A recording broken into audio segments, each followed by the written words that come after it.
Let's see how we did there. That's 98 miles an hour. I stepped it up a little faster. And we got a ball that's going 271 with a rollout. That is 250 in the air.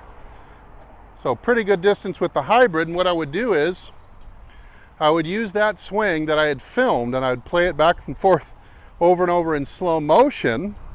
And I would use that to help guide me as I go back to previous principles.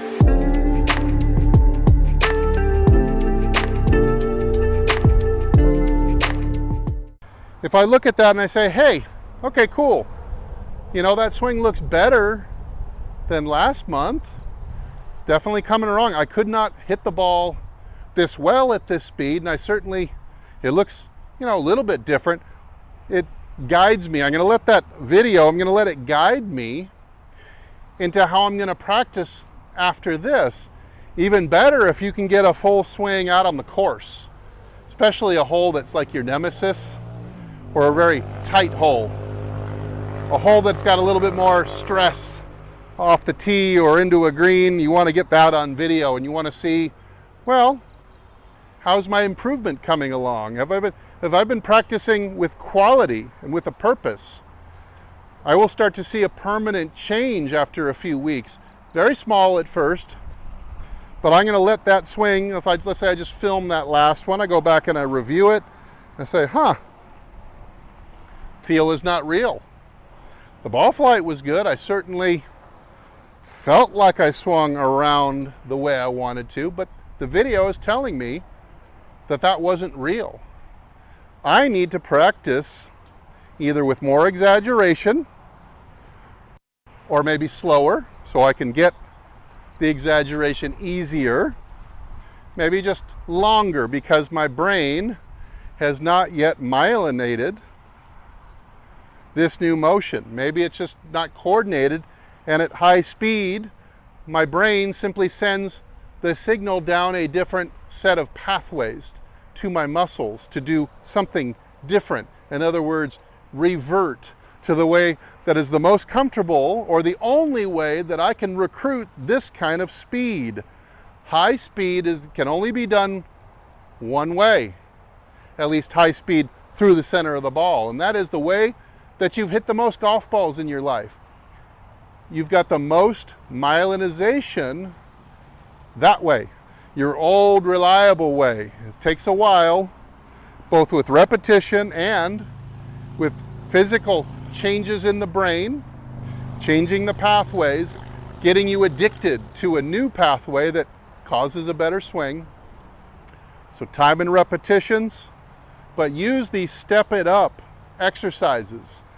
Harder swing, longer club, to identify where you're at and to challenge yourself into adapting faster. Now, how the brain and the body works in order to get you more used to these new motions that you've identified you need to make in order to fix the shot pattern that is your biggest enemy and the biggest cause of your scores being higher than you want. The brain and the body actually need time. It's not just repetitions that fixes an issue, because the brain actually has to make physical changes to reorganize itself and detach and reattach neurons, and something you would do something called myelinization. And that's myelinization of a pathway enables you to swing faster and faster and yet still use that same pathway. So it is how kind of the physiological way you would describe building coordination. The more repetitions you do correctly, hyper correctly, even better, the faster you're going to be able to go and still maintain the same behavior. So here, let's say I am 10 buckets in. I've been lifting the chair on an exaggerated fashion for a couple of weeks now, and now I'm going to try for a little bit more speed, and hopefully it stays together. Now, we talked about going slowly when practicing a new skill as part of a quality practice session.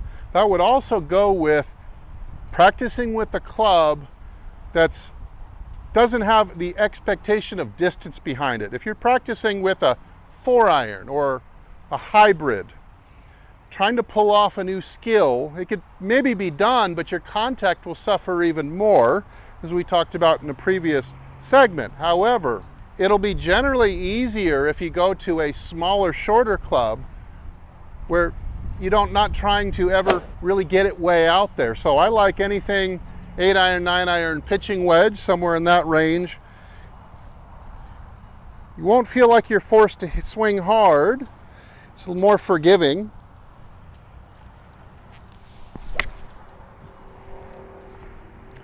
And you might have an easier time hitting sweet spot shots that stay course quality, because for a lot of people who are trying to get better, some better golfers, they are so attached to the shots, even on the range. It's like, well, that shot wouldn't have been any good on hole number 3. That would have been in the water like I always go. You go down this tangent and you lose all the focus on the discipline and the regimentation of this practice session. You start to get very discouraged. You don't end up going to your car, patting yourself on the back, telling yourself you had a not really nice range session, practice session that helped move your golf game forward. But instead, you start to get discouraged. You start to you're basing everything on the quality of the shot. Forget the quality of the shot. Use a smaller club, because this won't lead to that kind of distraction. It's a lot easier to hit a 9-iron than it is to really pump a 4-iron as hard as you can. And a 9-iron, a lot of times you back off it anyway. So a 9-iron does not go way out there, nor do you try to make it go way out there. So it's a lot easier to swing softly and slowly, and it's a more forgiving club. They will not get you distracted if you do start to have some wacky contacts or directions. Now, when you're trying to practice something new, a new idea, a new motion, it's really, really tough for most people to try to make any change. Why is that? Because people try to swing equally as fast trying to make the modification to the swing, which is virtually impossible. You got to remember how your coordination works. Most of your club head speed comes from the swing motion you currently use being highly coordinated. So any new motion, the coordination necessarily drops. Unless you've been hitting millions of golf balls since you're 4 years old, then it might not be as difficult. But for most people, contact will drop off, and you probably won't be able to swing as fast anyway. So the point of this is, I want you to slow down when you're working on something new. So let's go back to those two examples that I used in the last segment. What I would do if I were to hit some and either I'm hitting them poorly or my feedback tells me I'm not doing it correctly. Let's say I'm doing something different but not correct different. Or let's say I film myself and my swing looks the same. I swore I was doing something different, but it hardly looks different at all. I'm not getting the change that is necessary.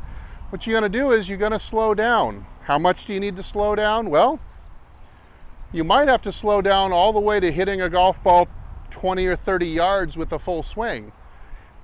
You slow down as slow as you need to go in order to perform the motion that you're seeking correctly.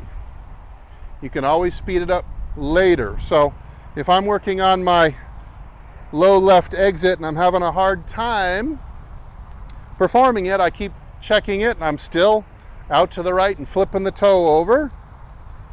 I'm going to go slower and slower and slower